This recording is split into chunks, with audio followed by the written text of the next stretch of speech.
Hello दोस्तों, नमस्कार। Study portal में आप सबका स्वागत है। मैं आपका साथी और गाइड डॉक्टर विजय। दोस्तों, आज हम इंडियन पॉलिटी यानी भारतीय राज्य व्यवस्था का टेस्ट नंबर 3 देखेंगे। इससे पहले 2 टेस्ट पेपर ऑलरेडी किए जा चुके हैं। बहुत सारे बच्चों ने देखा है, आप लोग भी उनको जाकर देख लीजिए। टेस्ट पेपर नंबर 30 के तीसरे के अंदर हम क्या करेंगे, 51 क्वेश्चन से हम इनको शुरू करते हैं। पहले वाले अगर नहीं देखे तो आप एक बार जाकर उनको बाद में देख लीजिएगा। दूसरी चीज़, अगर आप केवीएस की तैयारी कर रहे हैं, डीएसएसबी की तैयारी कर रहे हैं, सीटेट की तैयारी कर रहे हैं, एचटेट की तैयारी कर रहे हैं, यूजीसी नेट की तैयारी कर रहे हैं या किसी भी टीचिंग एग्जाम की तैयारी कर रहे हैं, तो हमारे यहाँ पर आपके लिए स्टडी मटेरियल बाय कोरियर पहुंचाया जाता है। 8447410108 पर आप लोग कॉल करके या व्हाट्सएप पर बात करके ऑर्डर कर सकते हैं। अगर आपको पीडीएफ चाहिए तो वीडियो के डिस्क्रिप्शन में लगभग 20 से ज्यादा सब्जेक्ट की पीडीएफ आपको मिल जाएंगी, पूरी कंप्लीट सिलेबस कवर करती हुई। तो पीडीएफ आप वीडियो के डिस्क्रिप्शन से जाकर डाउनलोड कर लीजिए। चाहे आपको पॉलिटी चाहिए, हिस्ट्री चाहिए, मैथ चाहिए, रीजनिंग चाहिए, चाइल्ड डेवलपमेंट चाहिए, ईवीएस चाहिए, सबकी आपको मिल जाएंगे। क्वेश्चन नंबर 51, भारतीय संसद के संयुक्त सत्र की अध्यक्षता कौन करता है? भारतीय संसद के संयुक्त सत्र की अध्यक्षता कौन करता है? लोकसभा का अध्यक्ष करता है। याद रखिएगा, लोकसभा की जब मीटिंग होती है और जब लोकसभा की मीटिंग होगी तो लोकसभा का अध्यक्ष करेगा, जब राज्यसभा की मीटिंग होगी राज्यसभा का अध्यक्ष करेगा। लेकिन जब दोनों की इकट्ठी होगी तो अध्यक्षता कौन करेगा? लोकसभा का। अगर वैसे याद ना रहे तो एक चीज याद रखना, लोकसभा में कितने मेंबर होते हैं? 545। राज्यसभा में कितने होते हैं? 245। अगर वैसे याद ना रहे तो ये याद रखना कि जिसके मेंबर ज्यादा होंगे वही अध्यक्षता करेगा। तो आपका आंसर लोकसभा का अध्यक्ष संसद के संयुक्त सत्र की अध्यक्षता करेगा। और संसद का जो संयुक्त सत्र है, वो कई बार क्वेश्चन पूछा जाता है कि कौन से आर्टिकल के तहत संयुक्त सत्र बुलाया जाता है, तो आपका आंसर होगा 108। कई बार क्वेश्चन पूछा जाता है संयुक्त सत्र के अध्यक्ष हैं को इनवाइट कौन करता है, संयुक्त सत्र बुलाता कौन है, तो आपका आंसर यहां पर आ जाएगा राष्ट्रपति बुलाता है। अध्यक्ष नहीं बुलाएगा, लोकसभा का अध्यक्ष सिर्फ अध्यक्षता करेगा, बुलाएगा राष्ट्रपति। किस आर्टिकल के तहत? 108। नेक्स्ट क्वेश्चन है 52वां, निम्नलिखित में से कौन सा एक राज्य का घटक नहीं है? कौन सा राज्य का घटक नहीं है? जनसंख्या है, भूमि है, सरकार है, तो क्या नहीं है? सेना नहीं है। 53वां क्वेश्चन की अगर बात करें, हम 53 पे आए। भारतीय संविधान के अनुसार मंत्री किसकी इच्छा रहने पर पद संभालेंगे तक किसकी इच्छा रहने तक पद संभालेंगे मंत्री?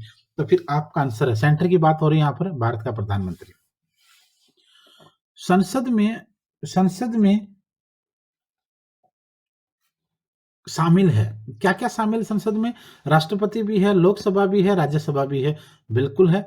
संसद की अगर बात करें, पार्लियामेंट की, तो उसके अंदर तीनों के तीनों रहेगा आपका, राज्यसभा भी आएगा, लोकसभा भी आएगा और आपका प्रेसिडेंट भी आएगा। ये ध्यान रखना है। संसद में कौन कौन शामिल है, इसमें तीनों आएंगे। संसद के अंग अगर पूछे जाएं तो भी आपके आएंगे, भाग पूछे जाए तो भी तीनों आएंगे।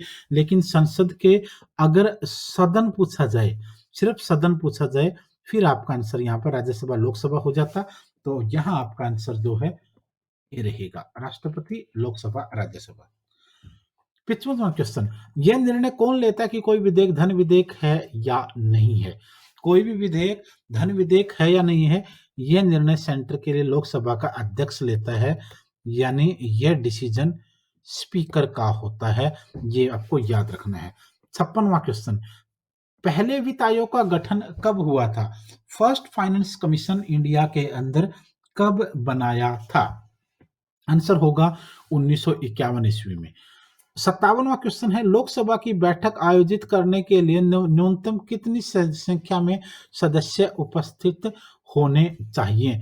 तो यहां आपका आंसर रहेगा कुल सदस्यता का 10वां भाग, यानी 1/10। याद रखना, इसको बोलते क्या है, अगर ये वर्ड ना हो ना तो इसकी जगह कुछ और भी हो सकता है। लोकसभा की बैठक आयोजित करने की न्यूनतम संख्या, अगर ये ना भी हो तो इसकी जगह एक ही वर्ड होता है, गणपूर्ति। इसको गणपूर्ति बोलते हैं। गणपूर्ति, इंग्लिश में इसको कोरम बोलते हैं, कोरम। लोकसभा का कोरम बताएं, राज्यसभा का कोरम बताएं। कोरम का मतलब होता है 1/10, 1/10। अगर मान लो 50 लोग टोटल हैं, उनमें से अगर आपको मीटिंग करनी है तो गणपूर्ति क्या होगी? 50 का अगर 10वां भाग करें तो क्या होगा? 5, यानी कम से कम 5 लोग अगर हैं तो मीटिंग हो जाएगी, उससे कम में नहीं होगी। ये होती है गणपूर्ति, इसको आप लोग कोरम कह सकते हैं सादा आसान भाषा में। और ये गणपूर्ति और कोरम वर्ड ही ज्यादा यूज होता है। 58वां क्वेश्चन है, लोकसभा अध्यक्ष अपना त्यागपत्र किसे संबोधित करते हैं? लोकसभा अध्यक्ष जो है वो अपना त्यागपत्र किसे संबोधित करते हैं? ये चीज आपको देखनी है और इसको थोड़ा समझना है आपने। लोकसभा का अध्यक्ष किसको देगा? लोकसभा के उपाध्यक्ष को संबोधित करेगा। और उपाध्यक्ष किसको करेगा? अध्यक्ष को संबोधित करेगा। 59वां क्वेश्चन, राज्यपाल का कार्यकाल कितने वर्ष का होता है? अब यहाँ पर एक पेंच आ जाता है इस क्वेश्चन में, ये आपको एक बार सोचना पड़ेगा कि कितना वर्ष का कार्यकाल होता है। अगर सारे ऑप्शनों में ऑप्शन दे रखे हैं तो फिर तो आपका आंसर होगा 5 वर्ष। और वरना अगर ऑप्शन नहीं है तो फिर एक क्वेश्चन यहां पर, एक आंसर इसका ये भी होता है, निश्चित नहीं है। राज्यपाल का जो कार्यकाल है वो निश्चित नहीं है। क्यों? क्योंकि राष्ट्रपति के इसमें एक वर्ड यूज होता है, प्रसाद पर्यंत। राष्ट्रपति के प्रसाद पर्यंत वह अपने पद पर रहता है। तो अगर उस स्थिति में देखेंगे तो राष्ट्रपति जी जब चाहें उसको हटा सकते हैं, वापस बुला सकते हैं, उसको अलग राज्य का भार दे सकते हैं, उसको बदल सकते हैं। ये चीज आपको देखनी है। 60वां क्वेश्चन, निम्नलिखित में से किसका संबंध गदर पार्टी से नहीं था? अब गदर, ये हिस्ट्री का क्वेश्चन वैसे आ गया, लेकिन फिर भी इस टाइप के क्वेश्चनों को आपको करने की आदत डाल लेनी चाहिए। निम्नलिखित में से किसका संबंध गदर पार्टी से नहीं था? लाला हरदयाल फाउंडर ही थे, सोहन सिंह भकना, उसके ये भकना आएगा वर्ड, या यस, ये उसके मेन व्यक्ति थे। मोहम्मद बरकतुल्ला ये भी थे। तो आपका आंसर बाबा गुरदीप सिंह नहीं थे। गदर पार्टी की स्थापना 1913 में हुई थी। कहां पर हुई थी? अमेरिका के अंदर सैन फ्रांसिस्को, यूएसए के सैन फ्रांसिस्को में। फाउंडर का नाम आएगा तो लाला हरदयाल आपका आंसर आएगा। ठीक है, मॉडर्न हिस्ट्री का क्रैश कोर्स डाल रखा है मैंने, जिसको लगभग 4.25 लाख बच्चों ने देख लिया है, उसको भी देख लीजिए। यूट्यूब पे आप सर्च करेंगे ना मॉडर्न हिस्ट्री बाय डॉक्टर विजय या modern history by study portal, तो सबसे पहले हमारे ही वीडियो आपको दिखेगी। लाखों बच्चों ने उनको देखा है, 2 लेक्चर डल चुके हैं। और वैसे एंशियंट भी डल चुकी है क्रैश कोर्स, मॉडर्न भी डल चुका है, मिडवल भी डल चुका है, सब आ चुके हैं। 61वां क्वेश्चन, मुख्यमंत्री की नियुक्ति की जाती है। मुख्यमंत्री की नियुक्ति कौन करता है? ओबियसली आपका आंसर राज्यपाल आ जाएगा। अगर मुख्यमंत्री की जगह पीएम होता तो राज्यपाल की जगह आपका आंसर क्या आ जाता? राष्ट्रपति। ये याद रखें, तो यहाँ आपका आंसर राज्यपाल होगा। 61वां क्वेश्चन था। 62वां, पिट्स इंडिया एक्ट 1784 क्या था? इसका बड़ा रोल भारतीय संविधान के अंदर भी माना जाता है। कई सारे क्वेश्चन इससे पूछे जा सकते हैं।